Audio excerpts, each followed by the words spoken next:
हाँ जी, सत श्री अकाल भी सारिਆਂ ਨੂੰ शेर पुठेर। ਅੱਜ मेरा वीडियो जड़ा आ वो हैगा बंदी ਸਿੰਘਾਂ बारे। वीडियो च मैं पंजाबी भी यूज़ करूँगा तो हिंदी भी यूज़ कराँगा। चंडीगढ़ विखे मोर्चा लग्या है, ठीक है जी। तो ਉਹਦੇ ਵਿੱਚ किसान मोर्चे ਦੀ ਤਰ੍ਹਾਂ ਉਹ ਮੋਰਚਾ ਆਪਦੇ ਸ਼ੰਭੂ ਬਾਰਡਰ ਤੇ ਨਾਲੇ ਉੱਥੇ ਆਪਦੇ ਸ਼ੰਭੂ ਬਾਰਡਰ ਚੰਡੀਗੜ੍ਹ 'ਚ ਉੱਥੇ ਮੋਰਚਾ ਲਗਾਇਆ ਹੋਇਆ ਉਹਨਾਂ ਨੇ। ਜਿਹੜੇ ਕੌਮ ਦੇ ਜਥੇਦਾਰ ਨੇ, ਜਿਹੜੇ ਆਪਦੇ ਲੀਡਰ ਨੇ, ਜੋ ਚਾਹੁੰਦੇ ਆ ਕਿ ਬੇਸਿਕਲੀ ਜਿਹੜੇ ਬੰਦੀ ਸਿੰਘ ਹੈਗੇ ਨੇ ਜਿਨ੍ਹਾਂ ਨੂੰ 25-25 ਸਾਲ ਹੋ ਗਏ ਆਪਦੀਆਂ ਉਮਰ ਕੈਦਾਂ ਕੱਟ ਕੇ ਵੀ ਹਜੇ ਵੀ ਜੇਲ੍ਹਾਂ 'ਚ ਪਏ ਆ। ਉਮਰਾਂ ਉਹਨਾਂ ਦੀਆਂ ਲੰਘ ਗਈਆਂ ਨੇ। ਤੁਸੀਂ ਇੱਦਾਂ ਕਹਿ ਸਕਦੇ ਹੋ, आप ऐसे कह सकते हो कि दूसरा लाइफ इन प्रेजेंट स्टार्ट हो गया उनका। 30-30 साल उन लोगों को जेलों में हो गए हैं और जिहदे करके मोर्चा बहुत चढ़दी कला वाला मोर्चा सिख जथेबंदियां ने, कौमी आगूआं ने चंडीगढ़ विखे लाया होया। तो इस चीज़ ਨੂੰ ਦੇਖਦਿਆਂ मैं सोचा कि चलो मैं भी एक वीडियो पा देना, एक सुनेहा घल देना है लोगों ਨੂੰ ਤੇ एक मैसेज कि अज दे डायनामिक्स ਜਿਹੜੇ ਨੇ और उस टाइम के डायनामिक्स की सन। कहने का भाव ये है, कहने का भाव ये है कि उस ज़माने उस टाइम की पॉलिटिक्स क्या थी और आज की क्या है। भाई बंदी सिंह बेसिकली वो हैं जो कि ऑपरेशन वुड रोज़ बेसिकली जो KPS गिल ने 1984 के बाद चलाया, उस टाइम में फेक एनकाउंटर, झूठे मुकाबलों में आतंकवादियों के नाम पे सिखों को घरों से निकाल के मारा गया। और जस्ट टू गेट प्रमोशन, आप दी प्रमोशन लैण वास्ते, प्रमोशन पाने वास्ते ਜਿਹੜੇ भी सिख हो गए या KPS गिल वर्गे सिख अफसर बेसिकली ਜਿਹੜੇ पंजाब पुलिस 'ਚ ऑलरेडी हैगे सन, होर भी दूजे धर्मां दे, उन्होंने मोर्चा खोलता कि भाई हुण सिखां नूं कढ के, ठीक है, सिखों को घरों से निकाल के मारो। भाई अगर पुलिस कहती है, प्रशासन कहता है कि इस एरिए से 4 आतंकवादी पकड़ के लाओ, तो वो 10 लेके आते थे, जिसमें से 6 जो होते थे वो झूठे मुकाबले होते थे या फेक एनकाउंटर होते थे। और उनको फिर हल्लाशेरी मिलती थी। हल्लाशेरी ये मिलती थी कि भाई इन्होंने हमने 4 बोले तो 10 मार के लाए आतंकवादी, वाह क्या बात है।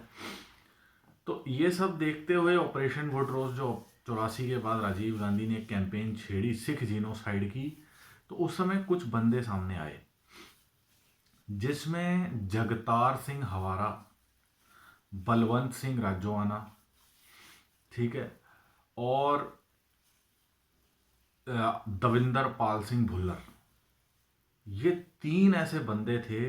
मैं आपको मेन बता रहा हूँ। जगतार सिंह हवारा,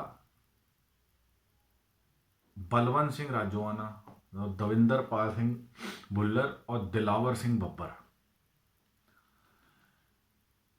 पहले जगतार सिंह हवारा की बात कर लेते हैं। ये बेसिकली नेशनल हॉकी प्लेयर होते थे। उनको जब खबर लगी, वो समय ही बहुत सिखा ने बड़ा संताप हंडाया, बहुत वधीकियां, बहुत वितकरे सिखा नाल होए। 84 के बाद बहुत कांड होए और ये सब चलता रहा बेअंते बुच्चर की मौत तक, 95 तक, जदों दिलावर सिंह बब्बर, बलवंत सिंह राजोआना ने और हवारे ने एक प्लान के तहत उन्हों कार के अंदर बॉम्ब ब्लास्ट करके उड़ा दिता। क्योंकि आ ਜਿਹੜੇ ਬੰਦੇ ਸੀ, आ गांधी ਜਿਹੜੀ नेहरू गांधी डायनेस्टी है, नेहरूइज्म और गांधी डायनेस्टी का जो ये नेहरू गांधी का जो सिस्टम जिसने पूरा देश बर्बाद किया, ये उसका आफ्टर माथ था। कहने का मतलब है ये उसका रेपरकशन या उसका बैकफायर था, या ये उसका एक साइड इफेक्ट था। जो वो बेसिकली वो गोली पंजाब को देना चाहती थी इंदिरा गांधी, वो गोली उसको खुद को लगी। और फाइनली कहने का मतलब ये है कि खुद को भी लगी, कई लोग मर गए, जर्नल वैद्य जैसे, और जर्नल भी मरे, और कितने ही लोग जो इंदिरा गांधी को सपोर्ट करते थे, राजीव गांधी को, खुद को लिट्टे ने मार दिया। ठीक है। और उसके बाद जो बेसिकली हुआ कि वो देश का हाल खराब हुआ। पंजाब के जो मासूम लोग हैं, भाई एक बंदा आतंकवादी हो सकता है, दो हो सकते हैं, तीन हो सकते हैं, लेकिन चार तो नहीं हो सकते, पांच नहीं हो सकते, 10 नहीं हो सकते। तो आप कैसे पूरे पंजाब को आतंकवादी कह सकते हो? ये वही पंजाबी कौम है जिसने बॉर्डरों पे खड़ के 65, 65 और 71 जितवाया सिख रेजिमेंट के तहत। गणतंत्र दिवस है आज भारत का, तो बोलेंगे थोड़ा। सिख रेजिमेंट, पंजाब रेजिमेंट को ये बताने की ज़रूरत नहीं है कि वो उन्होंने कहाँ का झंडे गाड़े। गलवान में झंडे गाड़े, डोकलम में झंडे गाड़े चाइना के खिलाफ, लेकिन ये लोग आते भी तो यहाँ से हैं, पंजाब से। लेकिन कांग्रेस की वो जो सरकार थी, इंदिरा गांधी वाली, राजीव गांधी वाली, उसने सिखों का बहुत ही नुकसान किया, और जिसकी वजह से ऐसे लोगों को आगे आना पड़ा। हवारे को आगे आना पड़ा, बलवंत सिंह राजौआना को आगे आना पड़ा, जिन्होंने बेअंत सिंह को उड़ाया था, जो कि रवनीत सिंह बिट्टू के दादाजी थे। कांग्रेस का बंदा है वो। बेअंत सिंह उस समय क्या था, वो अपने आप को कहता था मैं राम अवतार हूँ, कृष्ण अवतार हूँ, और अपने आप को बहुत बड़ा सूरमा मानता था वो। ठीक है। फिर दविंदर पाल सिंह भुल्लर, उन्होंने भी उनका बेसिकली नाम आता है जो बिट्टा है, बिट्टा मनिंदर जीत सिंह बिट्टा, जैसे आप सुनते होंगे एंटी टेररिस्ट वर्ड, तो उसको उड़ाने की साजिश में दविंदर पाल सिंह भुल्लर का नाम था। और भी कई हैं। चलो, इन्होंने जो करना था करा कि भी फेक एनकाउंटर हुए, ये आए, फिर खालिस्तान भी पिक्चर में आया। लेकिन अब सवाल ये उठता है, इनकी सजाएं भुगते हुए इनको दूसरी उम्र कैद चल रही है आज तक भी। अब इनको सरकारें इनकी नहीं सुनती, बातें हो गई बहुत, लेकिन फिर भी इतनी उम्र कैद काट के as per constitution of India इनको बाहर आ जाना चाहिए, लेकिन वो नहीं आए। दूसरी जगह आप देखो, जो बलात्कारी बाबे हैं, राम रहीम जैसे कुत्ते, जो 5वीं पेरोल पे बाहर आ रहा है, उसने मर्डर किए हैं, उसने बलात्कार किए हैं। ठीक है। तो ऐसे लोग जो हैं बेसिकली, ये लोग तो फ्री में घूम रहे हैं। और जो बंदी सिंह है, ਜਿਹੜੇ ਬੰਦੀ ਸਿੰਘ ਹੈਗੇ ਆ, ਜਿਨ੍ਹਾਂ ਨੂੰ 30-30 ਸਾਲ ਹੋ ਗਏ ਨੇ ਸਜ਼ਾਵਾਂ ਕੱਟਦੇ ਹੋਏ, ਹਲੇ ਵੀ ਉਹ ਜੇਲ੍ਹਾਂ 'ਚ ਹੀ ਡੱਕੇ ਪਏ ਆ। ਜੇਲ੍ਹਾਂ 'ਚ ਹੀ ਹਲੇ ਉਹ ਆਪਣਾ ਜੀਵਨ ਯਾਪਨ ਕਰ ਰਹੇ ਆ। ਸਰਕਾਰ ਵੱਲੋਂ ਉਹਨਾਂ ਦੀ ਕੋਈ ਸੁਣਵਾਈ ਨਹੀਂ ਹੈ। ਠੀਕ ਹੈ। ਉਹਨਾਂ ਕਰਕੇ ਚੰਡੀਗੜ੍ਹ ਵਿਖੇ ਮੋਰਚਾ ਆਪਦੇ ਸਿੱਖ ਆਗੂਆਂ ਨੇ ਲਾਇਆ ਹੋਇਆ ਹੈ, ਕੌਮੀ ਆਗੂਆਂ ਨੇ। ਤੇ ਮੇਰੀ ਉਹਨਾਂ ਨੂੰ ਹੱਲਾਸ਼ੇਰੀ ਹੈ। ਤੇ ਮੈਂ ਇਹ ਕਹਿਣਾ ਚਾਹੁੰਦਾ ਹਾਂ, ਬੀਇੰਗ ਸਿੱਖ, ਕਿ ਦੇਖੋ ਜਿਹੜਾ ਕੁਝ ਹੋਇਆ ਉਹ ਕਾਂਗਰਸ ਦੀ ਉਸ ਟਾਈਮ ਦੀ ਅਖੌਤੀ ਸਰਕਾਰ, ਉਸ ਟਾਈਮ ਦੇ ਅਖੌਤੀ ਲੀਡਰਾਂ ਨੇ ਸਿੱਖਾਂ ਦਾ ਘਾਣ ਕੀਤਾ। ਝੂਠੇ ਮੁਕਾਬਲਿਆਂ 'ਚ ਸਿੱਖ ਮਰਵਾਏ, ਭਾਵੇਂ KPS ਗਿੱਲ ਹੋਏ, ਇੰਸਪੈਕਟਰ ਟੰਡਨ ਹੋਏ, ਅਜੀਤ ਸਿੰਘ ਸੰਧੂ ਹੋਏ। ਠੀਕ ਹੈ। ये ऐसे बंदे थे। तो ताही कहते ना, एक हाथ तो ताली नहीं बजती, एक हाथ से ताली नहीं बजती।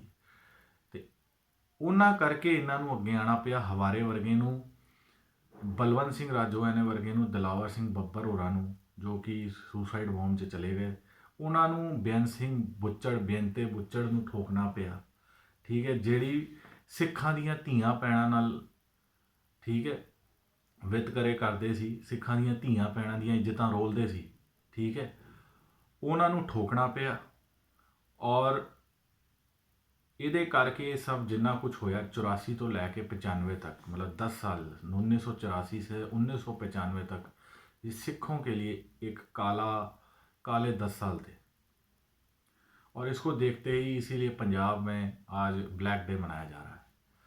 तो मैं बीइंग सिख, मेरे लिए गणतंत्र दिवस भी है आज, क्योंकि हम भारत माता के, हम देखो ऋणी हैं, हम भारत को, हम इंडियन भी हैं, तो हम गणतंत्र दिवस भी, मेरे जैसे लोग हैं, लिबरल लोग हैं, वो मानते हैं। लेकिन एट द सेम टाइम हम ब्लैक डे को भी सपोर्ट करते हैं, क्योंकि सरकारों की तरफ से कोई सुनवाई नहीं है। 30-30 साल हो गए उन लोगों को, और कॉन्स्टिट्यूशन संविधान ये कहता है कि जब लाइफ इम्प्रिजमेंट की सजा ही 25 साल है 20 साल है तो आप 30-30 दूसरी आपने पारी स्टार्ट कर दी है तो उनको बाहर लाना बनता है। तो ये सब देखते हुए मेरी सरकार से भी अपील है कि आप बाबों बूबों को 5वीं 6ठी पेरोल दे रहे हो, राम रहीम जैसे हैं और भी पता नहीं कितने बाबे घूम रहे हैं, नित्यानंद जैसे साउथ में घूम रहे हैं जिन्होंने बलात्कार किए बस, और ये एक बागेश्वर धाम और आगे। तो भाई अपने एजेंडे सरकार पूरे करने के लिए बाबों को पेरोल पे पेरोल देती है, लेकिन ये जेड़े बंदी सिंह ने इन्हों की कोई सुनवाई नहीं। और भगवंत मान सरकार ਨੂੰ अपील है कि इन्हों जिन्ना जल्दी हो सके, इन्हों के हुण बहुत ही लो एनर्जी हो गए ने, इन्हों के परिवार भी उड़ीक रहे हैं चिरां तो, ठीक है कि बई बंदी सिंह जदों बाहर आएणगे तो फिर उन्होंने नाल मुलाकात होगी, लेकिन हुण इस चीज़ का तुसी उपराला करो, ठीक है, इस चीज़ ਨੂੰ जिन्ना जल्दी हो सके इनू क्लोज करो ताकि बंदी सिंह बाहर आन। ये मेरी अपील है भगवंत मान सरकार ਨੂੰ। बाकी ਹੁਣ ਸਜ਼ਾਵਾਂ ਕੱਟ ਕੇ ਤੇ ਹੁਣ ਚੀਜ਼ਾਂ ਸਾਰੀਆਂ ਖਤਮ ਹੋ ਗਈਆਂ ਤੇ ਮੈਂ ਸਮਝਣਾ ਚਾਹੁੰਦਾ ਕਿ ਇਸ ਚੀਜ਼ ਨੂੰ ਹੁਣ ਨਿਬੇੜਿਆ ਜਾਏ ਛੇਤੀ ਤੋਂ ਛੇਤੀ। ਸਤਿ ਸ੍ਰੀ ਅਕਾਲ ਸਾਰਿਆਂ ਨੂੰ, ਜੈ ਹਿੰਦ ਜੈ ਭਾਰਤ, ਖੁਸ਼ ਰਹੋ, ਹੱਸਦੇ ਵਸਦੇ ਰਹੋ। ਸਤਿ ਸ੍ਰੀ ਅਕਾਲ।